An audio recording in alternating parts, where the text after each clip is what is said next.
भक्त भक्ति भगवंत गुरु चतुर नाम वपु एक, इनके पद बंधन किए नासहि विघन अनेक। श्री हरिजु आए विराजिए कथा सुनो इतिहास, तुम श्रोता या माल के तब पद रज मम आस। बोलिए भक्त और भगवान की। भगवान को अपने भक्त बहुत प्रिय होते हैं। जहाँ भक्तों की कथा होती है तो भगवान खुद श्रोता बनकर उनकी कथा सुनने के लिए विराजमान हो जाया करते हैं। ऐसे ही एक भक्त हुए भक्त सेना नाई के नाम से एक भक्त हुए। ये भगवान को बड़े प्रिय भक्त थे।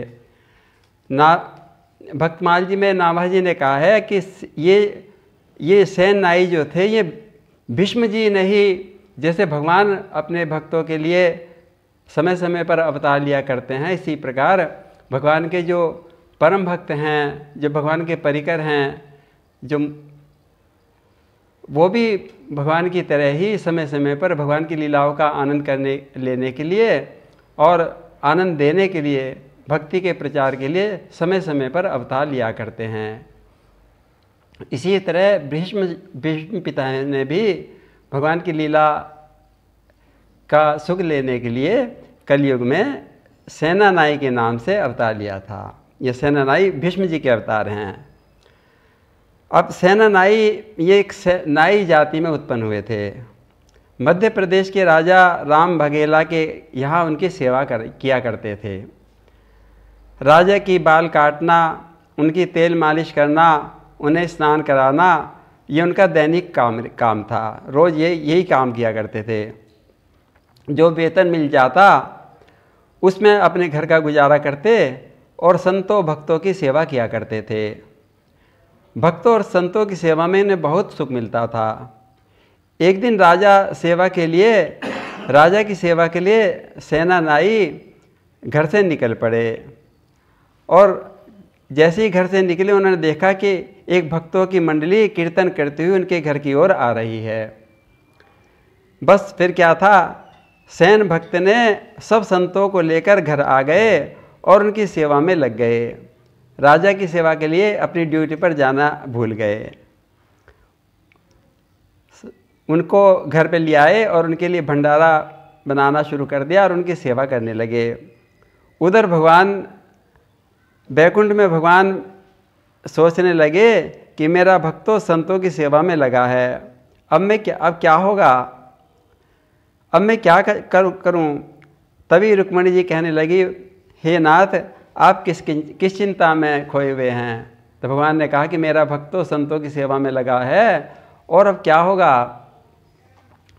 तो लक्ष्मी स्वरूप ने रुक्मणी जी कहने लगी कि हे नाथ, आप ऐसा करो, आपको तो अभ्यास है, आपको तो अनेक अवतार धारण किए हैं, कहीं सूकर, कहीं कुकर, कहीं नरसिंह, कभी वराह अवतार धारण किया है, आज नाई का ही अवतार ले लो।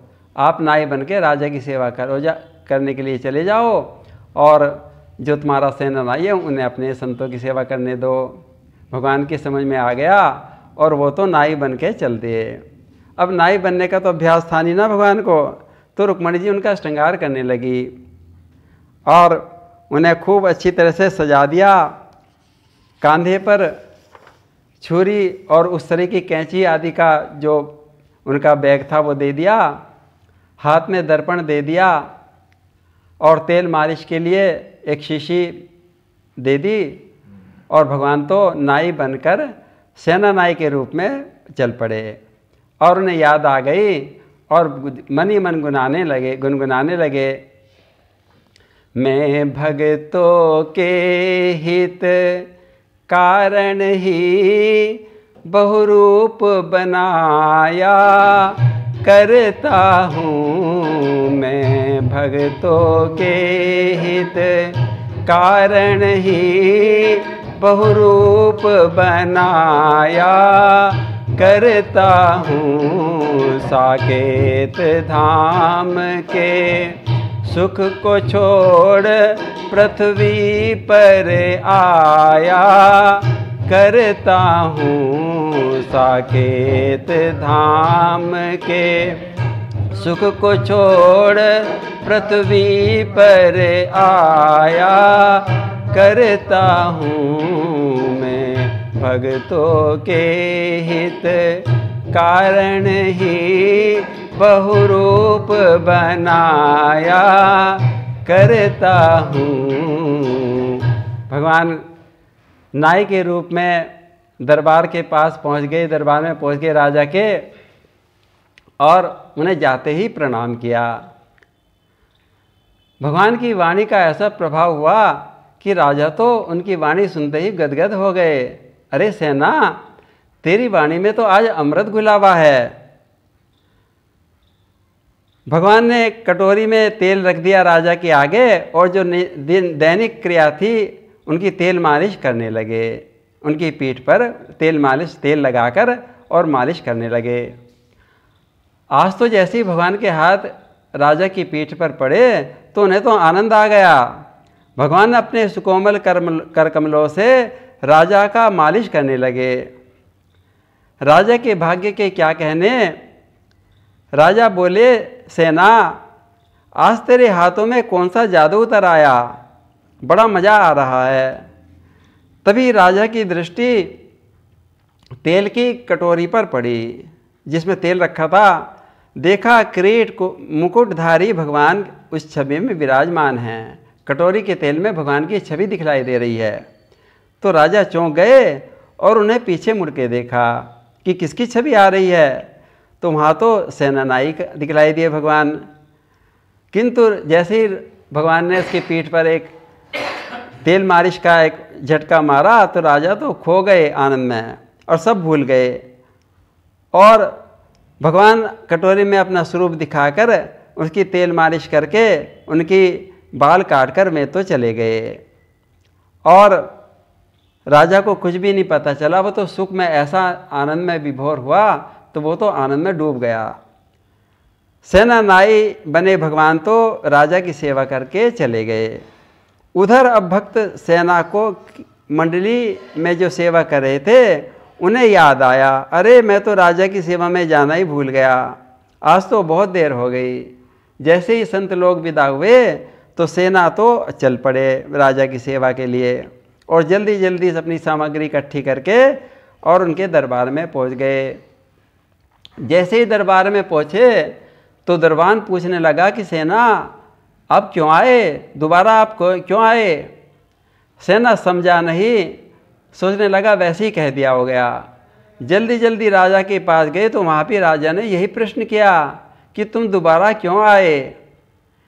फिर कैसे आए सुनी अति ही लजाए, कहा सदन पधारे संत भइयों अबार है। हे राजा जी, हमारे यहाँ संत की मंडली आ गई थी इसलिए मुझे देर हो गई। सेना समझे कि ये राजा मेरे से व्यंग में मेरी हंसी उड़ाने के लिए कह रहे कि तूने देर कर दी थी ना, तो मैं उस कारण से देर हो गई थी मुझे। तो राजा आश्चर्यचकित हो गए कि अभी तो गए थे तुम, अभी और तुम कह रहे हम संत की मंडली में थे। फिर कैसे आए सुनी अति ही लजाए, कही सदन पधारे संत भइयों अबार है। आवत न पायो वाही सेवा अरुझायो, राजा दौर सिर नायो देखी महिमा अपार है।